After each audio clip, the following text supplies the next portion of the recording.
मेरा नमस्कार। मैं डॉक्टर नीरजा पुराणिक हूँ। मैं एक प्रसूति एवं स्त्री रोग विशेषज्ञ हूँ और साथ ही स्तनपान यानी ब्रेस्ट फीडिंग को बढ़ावा देने के क्षेत्र में काम करती हूँ। अक्टूबर का महीना हम ब्रेस्ट कैंसर के प्रति समाज में जागरूकता पैदा करने के लिए मनाते हैं और आज उसी सिलसिले में मैं आपसे कुछ देर बात करना चाहती हूँ। ऐसा देखा गया है कि महिलाओं में पाए जाने वाले कैंसर में सबसे ज़्यादा प्रतिशत आजकल जो कैंसर हो रहा है वो है स्तन का कैंसर यानी ब्रेस्ट कैंसर, और हम उसके बारे में थोड़ी आगे चर्चा करेंगे। ये मैं एक स्लाइड आपको दिखाना चाहती हूँ। इस स्लाइड में ये स्तन की संरचना है और इसमें हम देख सकते हैं कि इसमें लॉब्यूल्स हैं, डक्ट्स हैं, फैटी टिश्यू है और मसल्स हैं। मसल ये वाली है और मसल के साथ साथ ये चेस्ट की वॉल है जो कि रिब्स हैं जिसके के ऊपर हमारी ब्रेस्ट अटैच्ड रहती है। आप ये 3 जो छोटे डॉट्स देख रहे हैं ये लिम्फ नोड्स हैं। और जो स्तन का कैंसर की जो शुरुआत होती है वो एक छोटी सी एपिथेलियम से होती है जो डक्ट या लोब्यूल के अंदर होती है और जो कि एक छोटी सी गठान के रूप में दिखती है और फिर उसके आगे वो बढ़ना चालू होती है और ये लिम्फेटिक्स के द्वारा यह सब पूरे शरीर में फैल सकता है ये कैंसर। और सबसे पहले ये बगल में यानी आर्म पेट में जाता है और फिर उसके बाद आगे लिम्फ नोड्स के थ्रू ये बढ़ता है या स्प्रेड होता है। अब हमें ये पता होना चाहिए कि इसमें रिस्क फैक्टर्स कौन कौन से हैं, कौन सी ऐसी महिलाएं हैं जिनमें कि ये कैंसर ज़्यादा प्रतिशत में पाया जा सकता है।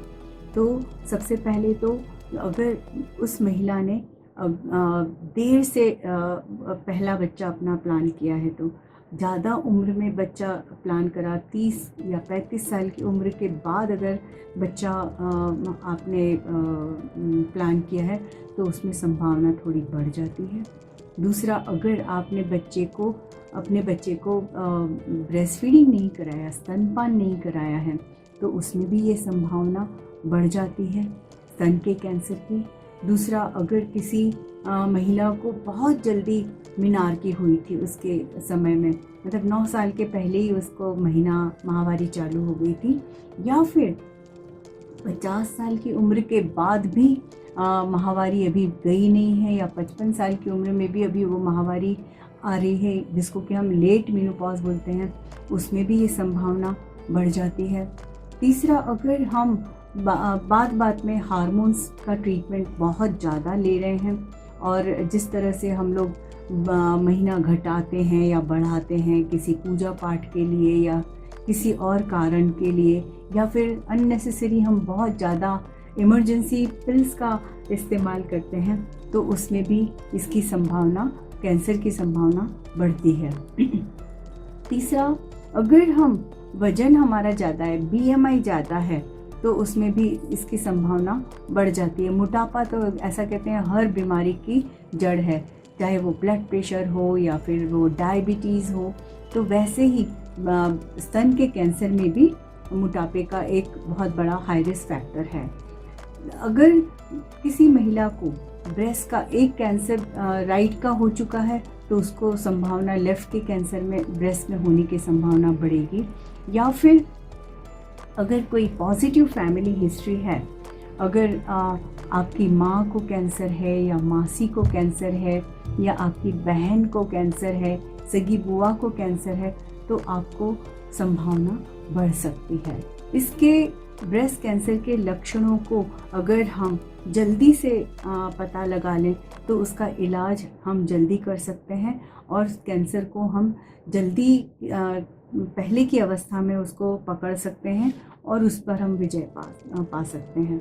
तो सबसे पहले जो साइंस एंड सिम्टम्स हैं, लक्षण हैं, उनमें क्या है, अगर निप्पल में थोड़ा सा भी डिस्चार्ज हो रहा है, निप्पल का डिस्चार्ज खून के रूप में भी हो सकता है, पस के रूप में भी हो सकता है, कुछ पानी भी उसमें से डिस्चार्ज हो सकता है, या फिर वो स्तन के ऊपर जो चमड़ी है वो हमारी कुछ बदलाव उस चमड़ी में आ सकता है, और इस चमड़ी में कोई गठान हमें महसूस हो रही है या वो चमड़ी मोटी हो गई है तो भी इसकी संभावना बढ़ सकती है। इस कैंसर को जल्दी कैसे हम पता लगा सकते हैं, जल्दी कैसे डिटेक्ट कर सकते हैं, बहुत सारी चीज़ें हैं जिससे कि ये कैंसर पता लगाया जा सकता है। जैसे कि एक तो हुआ सेल्फ ब्रेस्ट एग्जामिनेशन, दूसरा क्लिनिकल ब्रेस्ट एग्जामिनेशन, मतलब किसी डॉक्टर के द्वारा आपका एग्जामिन किया जाना, या फिर ब्रेस्ट की मैमोग्राफी या ब्रेस्ट की सोनोग्राफी या MRI, ये सारी चीज़ें हैं जिससे कि हम ब्रेस्ट कैंसर का पता लगा सकते हैं। और सबसे अच्छा तो ये है कि आपको खुद का ब्रेस्ट एग्जामिनेशन आना चाहिए, जिसको कि हम ब्रेस्ट सेल्फ एग्जामिनेशन कहते हैं। और 20 साल की उम्र के बाद हर लड़की को, हर महिला को अपना ये ब्रेस्ट सेल्फ एग्जामिनेशन करना आना चाहिए। और कब तक? जब तक कि हम जिंदा हैं तब तक हमें करते रहना चाहिए। और ये कब कब करना है चाहिए? हर महीने, केवल 1 महीने में 1 बार हमें ये ब्रेस्ट सेल्फ एग्जामिनेशन करना ज़रूरी है। और इसे रोज़ करने की ज़रूरत नहीं है, बल्कि हम रोज़ करेंगे तो नुकसान हो सकता है। तो हमें इसका ब्रेस्ट सेल्फ एग्जामिनेशन करना है जब हमारा पीरियड आए, उसके बाद 3-4 दिन बाद हमें ब्रेस्ट सेल्फ एग्जामिनेशन करना है।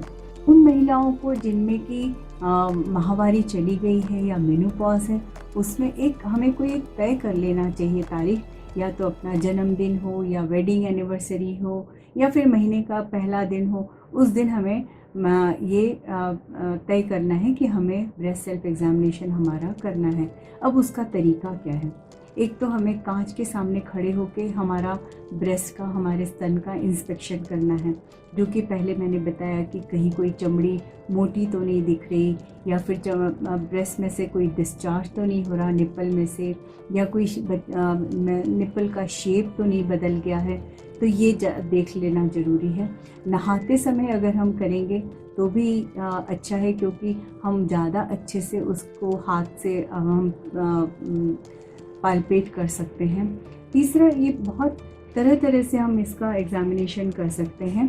पहला तो सर्कुलर के रूप में, दूसरा वर्टिकल स्ट्रिप्स में, तीसरा हम वेज टेक्निक से हम इसको एग्जामिन कर सकते हैं। तो 3 तरीके हैं जिसमें कि आप ब्रेस्ट का एग्जामिनेशन कर सकते हैं। एक तो गोलाई के रूप में, जैसे कि ये स्लाइड में मैंने बताया है कि पूरी गोलाई के रूप में पहले बड़ा सर्कल, फिर छोटा सर्कल, फिर सबसे छोटा सर्कल, और उसके बाद में हमें निप्पल पे एग्जामिन करना है। दूसरा तरीका है कि वर्टिकल स्ट्रिप्स में आपको अपने ब्रेस्ट को एग्जामिन करना है।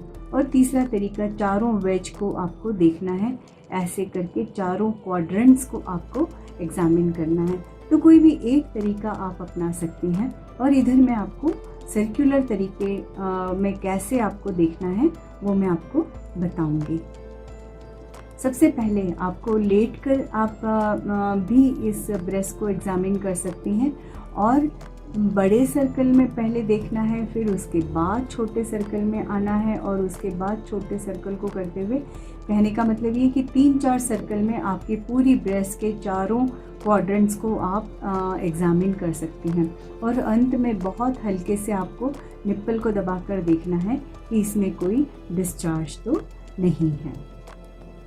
जब आप पाल्पेट करेंगी, जब आप एग्जामिन करेंगी अपनी ब्रेस्ट को, तब आपको आपके फिंगर के टिप से आपको एग्जामिन नहीं करना है, बल्कि आपको फिंगर के पल्प से एग्जामिन करना है। और आपको किस तरह से प्रेशर देना है? शुरू में आपको पूरा ब्रेस्ट पूरे हल्के हाथों से बस चमड़ी के नीचे तक आपका प्रेशर जाए, ऐसे देना है। उसके बाद थोड़ा सा डीप में देना है, और उसके बाद थोड़ा ज़्यादा डीप में, जहाँ कि आप आपकी चेस्ट वॉल को भी छू सकें, इतना डीप में एग्जामिन करना है। इससे, इन 3 तरीकों से प्रेशर देने से आपको छोटी से छोटी गठान भी आपकी ब्रेस्ट की आप जल्दी से जल्दी डिटेक्ट कर सकते हैं। ये सेल्फ ब्रेस्ट एग्जामिनेशन बहुत इम्पॉर्टेंट है, और मैं कहूँगी कि बहुत सिंपल है।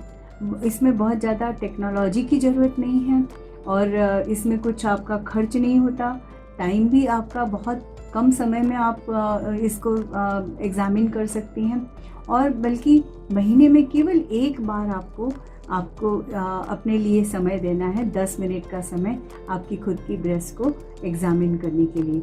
और 80% से भी ज़्यादा लंप हम इस तरीके से आप डायग्नोस कर सकते हैं। और आपको जरा भी कोई गठान महसूस हो तो इमीडिएटली आपको अपने डॉक्टर के पास सलाह लेने जाना है और उसको तुरंत बताना है। धन्यवाद।